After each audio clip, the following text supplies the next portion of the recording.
دیتے اٹھو اٹھو، اس وطن کو پل دو. بہت بہت شکریہ.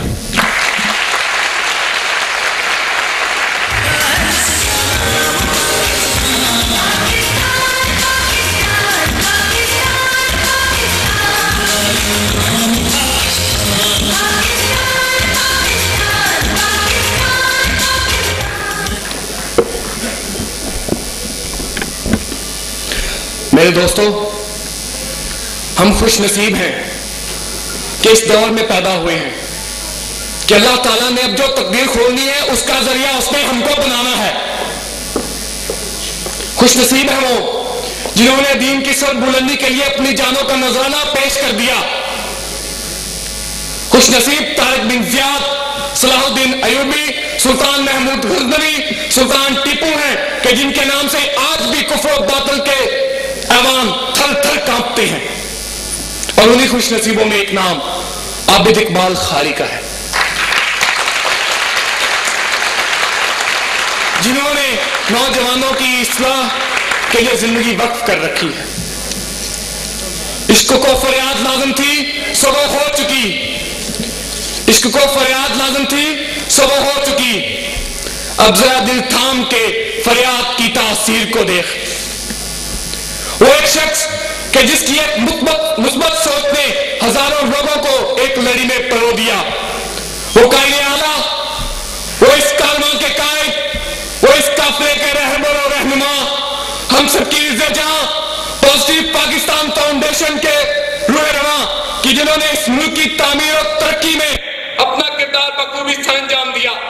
ان کا programme positive plus P T V news پہ 2 سال تک نشر ہوتا رہا ہے. وہ ملک کے نامور اداروں پاک آرمی، اسلام آباد پولیس، بارک، پیل، نیشنل بینک اسٹاف کالج اور ملک کی نامور 17 یونیورسٹیز میں لیکچر دے چکے ہیں. آج کی پرجوش تالیوں میں محترم عابد اقبال خاری.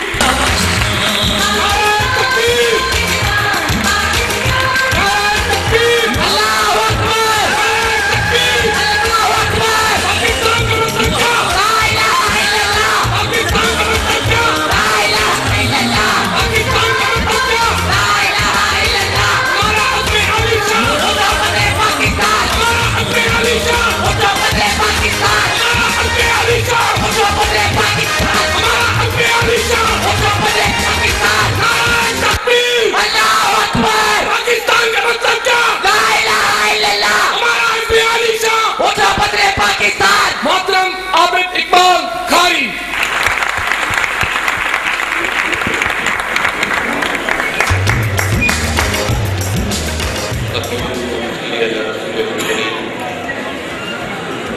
اما بعد اعوذ باللہ من الشیطان الرجیم بسم اللہ الرحمن الرحیم.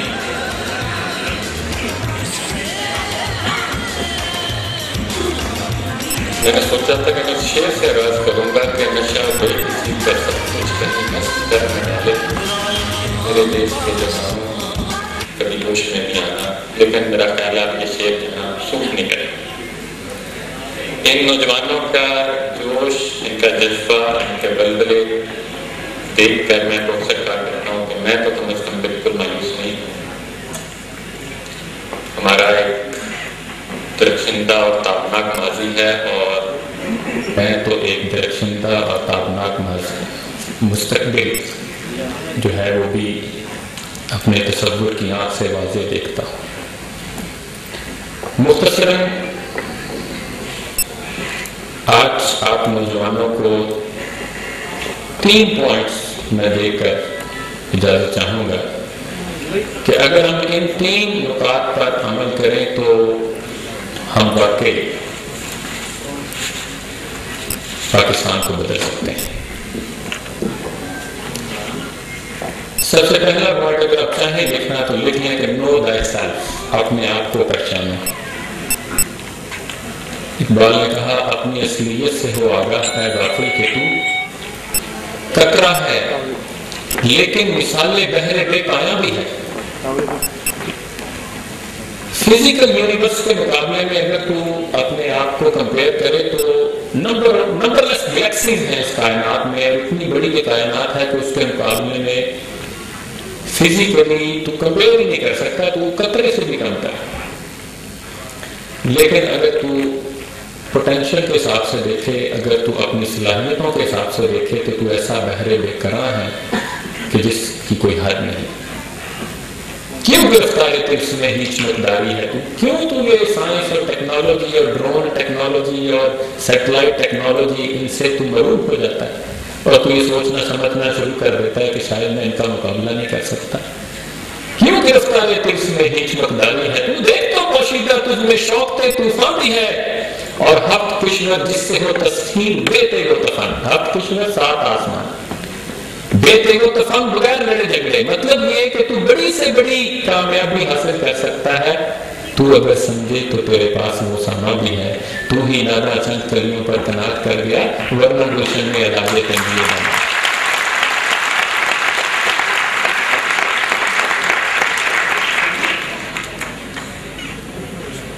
Be a proud Muslim. اگر آپ اپنے آپ کو پہچان لیں گے، اپنی اصلیت سے آگاہ ہو جائیں گے، تو آپ ایک فخر کرنے والے مسلمان بن گئے. اور یہ فخر کرنا بھی چاہیے. افسوس کہ آپ اور آج کا نوجوان اس بات سے آگاہ نہیں ہے کہ مسلمان سائنسدانوں کی کتابیں 700 سال تک یورپ کی یونیورسٹیوں میں پڑھائی جاتی ہیں. 15ویں صدی میں پورے یورپ میں کوئی ایسا سائنسدان نہیں تھا جو عربوں کا شاگرد نہ ہو یا ان کا ناقل نہ ہو. اور آپ آج جتنے علوم پڑھ رہے ہیں، آپ جیومیٹری لے لیں، آپ الجبرا لے لیں، آپ ٹریگنومیٹری لے لیں، آپ فلکیات لے لیں، آپ نفسیات لے لیں، آپ جہاز رانی لے لیں، ان سب کا آغاز مسلمانوں نے کیا. اور 3 اہم ترین چیزیں جس نے دنیا کو سب سے زیادہ متاثر کیا، کتب نما اور کاغذ اور یہ بارود، یہ مسلمانوں نے ان کو ایجاد کیا. اور آپ اگر اپنے ماضی پر نظر ڈالیں اور جاننے کی کوشش کریں تو آپ دیکھیں گے کہ دنیا کی قیادت و سعادت 1000 برس تک ہمارے پاس رہی. خشک و تر پر ہمارا سکہ جلتا تھا، ہر گردن ہمارے سامنے خم تھی، کوئی ہم سے سرتابی کی جرات نہ کر سکتا تھا.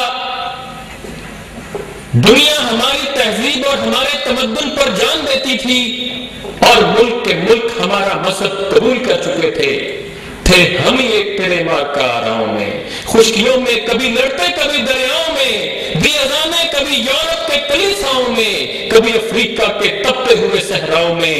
شان آنکھوں میں نہ جچتی تھی جہاں داروں کی، کلمہ پڑھتے تھے ہم چھاؤں میں تلواروں کی. کلمہ سکتے تھے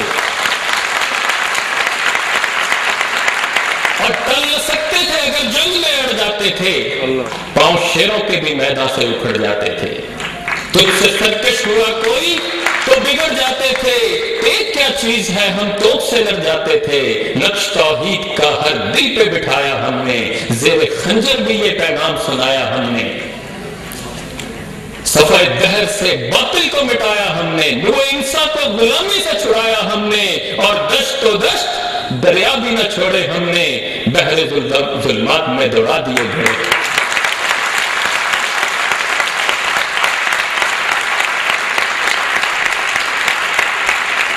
یہ ہے وہ تابناک اور درخشندہ ماضی کہ افسوس صد افسوس کہ جس سے ہمیں کاٹ دیا. اولیاء صاحب کے کالم، اولیاء صاحب کی کتابیں پڑھیں، آپ آگاہ ہوں گے، آپ جانیں گے. بڑی تفصیل کے ساتھ اولیاء صاحب نے اس پر روشنی ڈالی، کہاں کہاں کیا ہوا. کیپٹن الیگزینڈر کا ذکر کرتے ہیں جو ٹھٹھا میں جس نے سفر کیا. اس وقت 400 کالج تھے صرف ٹھٹھا شہر میں، اور جو بڑے بنگال جیسے بڑے صوبے اور جو شہر تھے، دہلی جیسے شہر، اس میں کیا حال ہوگا. 1911 کی مردم پہلی جو مردم شماری، اس کے مطابق کراچی سے پشاور تک اور اس پورے خطے میں 96% شرح خواندگی تھی. 96%. اور پھر آپ جانتے ہیں کہ ایک سازش کے تحت، ایک پورے منصوبے کے تحت ہمیں ہمارے اسلاف سے کاٹ دیا کہ ان کے ہیروز ان سے چھین لیے جائیں اور ان کے بچے تاکہ آنے والے وقت میں شاہ رخ کو اور کرکٹرز کو اور اس طرح کے نام نہاد سیلیبریٹیز کو اپنا ہیرو بنائے۔ اور 1935 میں لارڈ میکالے کی یہ تقریر میں سمجھتا ہوں ہمیں ایک دعوت فکر دے گئی ہے، جس نے کہا تھا کہ I have traveled across the length and breadth of India and I have